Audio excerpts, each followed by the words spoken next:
Ok, continuamos con la segunda parte de tu clase y estamos trabajando con las razones o premisas. Recordemos que una parte importante pues es determinar mi tema a trabajar, mi hipótesis, y de ahí nos pasamos a dar a conocer la conclusión de la comprobación de la hipótesis. Y empezamos a hablar de las premisas. Recordemos que no importa el orden porque puedo decidir qué tema quiero tocar primero. Dar primero mis premisas y de ahí explicar por qué se están tomando en cuenta esas y a qué conclusión llego o viceversa.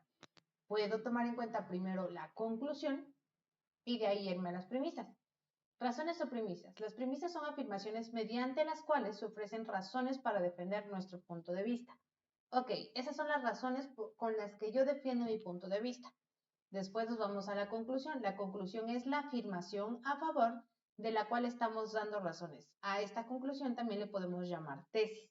Entonces, tomamos en cuenta que mi texto puede estar de la siguiente manera. Dice, puede ser que decidamos anunciar al lector qué es lo que vamos a defender, si es que yo empiezo por mi conclusión. Entonces, ahí estaríamos empezando de esa forma. Es posible que primero expongamos una serie de sucesos. Si yo quiero explicar primero los sucesos o qué estoy tomando en cuenta para llevar a una conclusión, empezamos con las premisas. Vamos a ver un ejemplo. Premisa 1. Las enfermedades que son contagiosas son provocadas por microorganismos. Entonces, yo estoy tomando en cuenta esa como premisa 1. Premisa 2. La influenza parece una enfermedad contagiosa. Tengo dos argumentos. Uno, las enfermedades contagiosas son provocadas por microorganismos. Dos premisas, perdón. La influenza parece ser una enfermedad contagiosa. ¿A qué conclusión llego con esto? Bueno, mi conclusión es que probablemente la influenza sea causada por microorganismos. Y digo probablemente porque pues prácticamente eso es lo que yo voy a probar o que se podría probar. Entonces, aquí tome en cuenta, la influenza es causada por microorganismos. ¿Por qué? Porque parece que es una enfermedad contagiosa. Y si es una enfermedad contagiosa, está provocada por microorganismos. Date cuenta cómo las premisas son razones que apoyan a la conclusión, ¿ok? Entonces esa parte es muy importante, definir cuántas premisas yo tengo dentro de. Es muy importante señalar que aunque en este momento separemos las premisas de la conclusión, para que se puedan observar mejor, cuando las integramos todos los elementos en un planteamiento más conciso. Todas las tenemos que reunir. Aquí están separadas para que se puedan identificar mejor, pero si yo las leo juntas, por ejemplo acá, se sabe que las enfermedades contagiosas son provocadas por microorganismos. La influenza parece ser contagiosa, por eso es probable que sea causada por ellos. Aquí. Ahora, aquí no están repitiendo microorganismos y microorganismos como acá, sino que se da por hecho que estamos hablando de ello porque se comentó al principio. Entonces, aquí nos ponen entre paréntesis cómo identificar mis premisas y mi conclusión, pero quitan las palabras para que no sean repetidas y suene como un argumento convincente.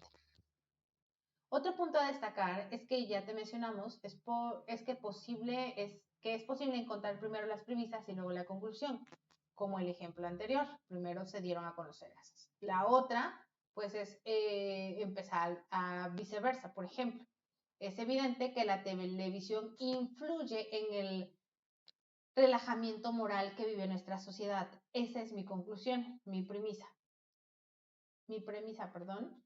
Dado que los programas de televisión muestran mucha crueldad, violencia y perversión. Premisa 1. En los espectadores se van poco a poco acostumbrando a ver esas situaciones como normales y aceptables. Esa es mi premisa 2. O bien, los programas de televisión muestran mucha crueldad, violencia y perversión, y los espectadores se van poco a poco acostumbrando a ver esas situaciones como normales y aceptables. Por lo tanto, es evidente que la televisión influye en el relajamiento moral que vive nuestra sociedad. Entonces, aquí vemos dos ejemplos de cómo se presenta. Se presenta de manera inversa, primero con mis premisas o de manera, a la inversa también, que es primero empezar con mi conclusión. Por lo tanto, es evidente que la televisión influye. Aquí nos da un listado de expresiones indicadores de las conclusiones y de las premisas. Entonces, ¿cómo puedo, por lo tanto, aquí si te das cuenta, estas son para concluir, las que están acá, y estas son con las que empiezan mis premisas, ¿ok? Entonces, otro punto a destacar es que hay ciertas expresiones lingüísticas que funcionan como indicadores de premisas y otras como indicadores de conclusión. Su finalidad es marcar con claridad la existencia de los elementos de la estructura argumentativa. Aquí tenemos otros. Los indicadores más comunes de las conclusiones son los siguientes. Entonces, estos son de conclusión. Revisa los siguientes textos y contesta. Los paleontólogos han descubierto abejas atrapadas en el ámbar con varios miles de años de antigüedad. Considerando que estas son muy similares a las actuales, concluye que esta especie no ha cambiado mucho a lo largo de su evolución. Premisa. Los paleontólogos han descubierto abejas atrapadas en el ámbar con miles de años de antigüedad. Premisa 2. Considerando que estas son muy similares a las actuales, aquí, esta es la 2. Considerando que son muy similares a las actuales. Y esta es mi conclusión. Concluye que esta especie no ha cambiado a lo largo de su evolución. Aquí lo vamos a poner. Premisa 1, premisa 2. Siguiente. Guardaos de juzgar, pues todos somos pecadores. ¿Cuál es mi premisa 1? ¿Y cuál es mi conclusión? Ojo, recordemos que podemos tener una o dos premisas. Aquí solo me está marcando 2. ¿Ok? Eso es lo que vamos a checar. Cuando ya las tengamos, pues es cosa de irlas acomodando. Son 3 ejercicios que vamos a tener que realizar para que lo podamos realizar. Entonces, es una parte importante. Ética de la investigación y la escritura. Escribir bien no radica solo en tener buena redacción y evitar las faltas de ortografía, sino escribir con ética. Es decir, con honestidad, argumentando las razones lógicas basadas en información teórica, pruebas y casos. Si lo hacemos así, engañamos a nuestro interlocutor y solo lo manipulamos. Cuando nosotros vamos a hablar de argumentación, es muy importante que nosotros empecemos a identificar que pues todo lo que nosotros vayamos a redactar pues tiene que ver con información verídica. Si yo digo que hace ratito en la clase 1 poníamos un ejemplo de la educación en Oaxaca y decíamos que es por la falta de mobiliario, yo aseguro que es eso, puede ser que no esté realizando investigación correcta y pues no sea ético que simplemente lo asegure por asegurar.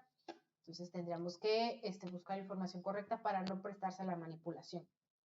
Otra cosa también muy importante, pues es citar las fuentes de donde yo saco la información que estoy tomando como base. ¿Para qué? Para que no se malinterprete y sobre todo para respetar el trabajo de los demás, para evitar robo intelectual o plagio. Entonces, cuando yo vaya a presentar mis premisas, aquí vemos un caso claro, viene acá, dice, esto es una referencia de dónde se tomó esta premisa o este texto.